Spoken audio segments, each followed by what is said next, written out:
નમસ્કાર વિદ્યાર્થી મિત્રો, આજના લેક્ચરની અંદર આપણે વાત કરવા જઈ રહ્યા છીએ ખાતું બંધ કરવાની જાણ કરતો પત્ર છે. લખનાર વ્યક્તિ છે પ્રખર મેવાડા, 39 નંદ બંગલોઝ, ગાયત્રી મંદિર રોડ, મહાવીરનગર, હિંમતનગર 383-001. એક લીટી છોડીને તારીખ લખેલી છે 15મી જૂન 2017. ડાબી બાજુ ફોન નંબર અને મોબાઈલ નંબર બે આપેલા છે.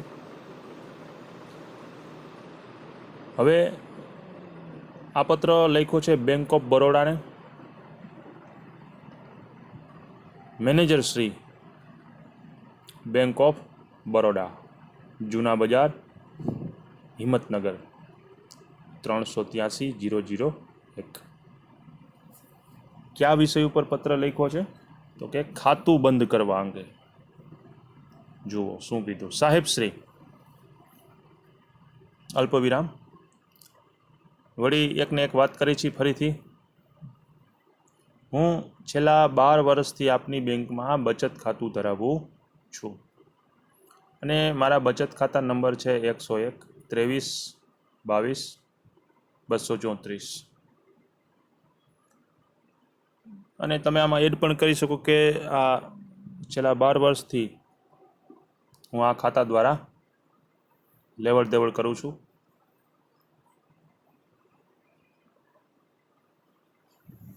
મારા હવે શું વાત કરીએ આગળ જુઓ કે મારા વ્યવસાય અને બીજા અંગત કારણોસર અમારે વિદેશમાં જવાનું નક્કી થયું છે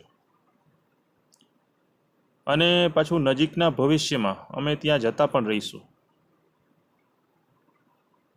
તો આ કારણોથી મારે હવે આપની બેંકમાં ચાલતું જે મારું બચત ખાતું છે આ નંબરનું 101-23-22-23-4 એની નજીકના ભવિષ્યમાં કોઈ જરૂરિયાત જણાતી નથી.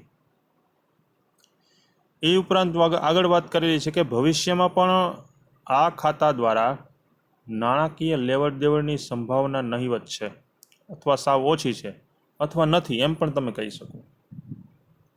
તેથી આ મારું બચત ખાતા નંબર જે છે એ આજથી જ બંધ કરી અને એમાં જે કાંઈ પણ જમા રાશિ રહેલી છે એ મને મળી જાય એવી વ્યવસ્થા કરવા વિનંતી. ખાતું બંધ કરવાની જાણ કરતો પત્ર છે, વિનંતી પત્ર કહેવાયા. અને એ પણ કીધું છે કે આપની બેંક તરફથી મને જે ચેકબુક મળેલી હતી એમાંથી વણવપરાયેલા ચેક છે 022-233 થી 022-240 7 ચેક છે એ આની સાથે હું પરત કરી રહ્યો છું. જો બિડાણમાં લખ્યું વણવપરાયેલા ચેક. અને એ પણ છેલ્લે એને વાત કરી છે કે આ તબક્કે જે છેલ્લા 12 વર્ષથી બેંકની જે સેવાઓ મળી એની આ તબક્કે કદર કરું છું અને બેંકના તમામ કર્મચારીઓનો આભાર માનું છું.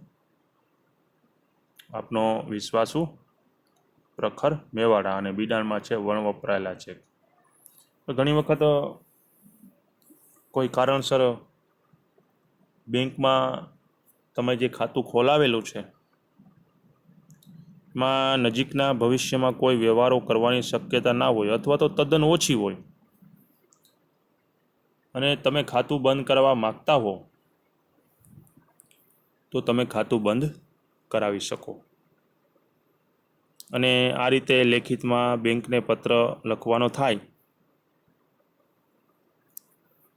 જેમ કે આ પ્રખર મેવાડાએ લખેલું છે કે ભાઈ વિદેશમાં એ લોકો સ્થાયી થવાના છે. બીજું કે નજીકના ભવિષ્યમાં આ જે એમનું બચત ખાતા નંબર છે બચત ખાતું એ ખાતા દ્વારા કોઈ નજીકના ભવિષ્યમાં નાણાકીય વ્યવહારો કરવાના થતા નથી. તો આ પત્ર મળે એટલે તાત્કાલિક અસરથી ખાતું બંધ કરી દેવાની એને વિનંતી કરી છે. અને એ ખાતાની અંદર જે કાંઈ પણ જમા રાશિ પડી છે એ જમા રાશિ મને મળી જાય એવી વ્યવસ્થા કરવાની એક વિનંતી કરી છે. બરાબર, એકદમ સરળ પત્ર છે. જેમ તમે જાણો છો એમ તમે તમારી રીતે કોઈ પણ બેંકનું નામ લખી શકો, વ્યક્તિ વિશેષ પણ તમારી રીતે કોઈ પણ તમે ફેરફાર કરીને લખી શકો. તો આજના લેક્ચરની અંદર આપણે ખાતું બંધ કરવાની જાણ કરતો પત્ર જોયો. એની પહેલાંના લેક્ચરની અંદર આપણે જે પત્ર જોયો હતો કે ભાઈ પાસબુકમાં ભૂલ છે, એ પત્ર અને આ ખાતું બંધ કરવાની જાણ કરતો પત્ર, બે પત્ર આઈએમપી છે, બોર્ડમાં પૂછાઈ ગયેલા પણ છે. તો વ્યવસ્થિત બે પત્ર જે છે સમજી અને પાકા કરવા. ખાસ તો એડ્રેસ કોઈ પાકા કરવાના હોતા નથી, પરંતુ જે પત્રનો મુખ્ય ભાગ છે એ અને વિષયને કેન્દ્રમાં રાખી અને તમારે પત્ર લખવાનો હોય છે. તો આજના લેક્ચરમાં બસ આટલા સુધી રાખશું. હવે પછીના લેક્ચરમાં નેક્સ્ટ પત્રની ચર્ચા કરશું. નમસ્કાર.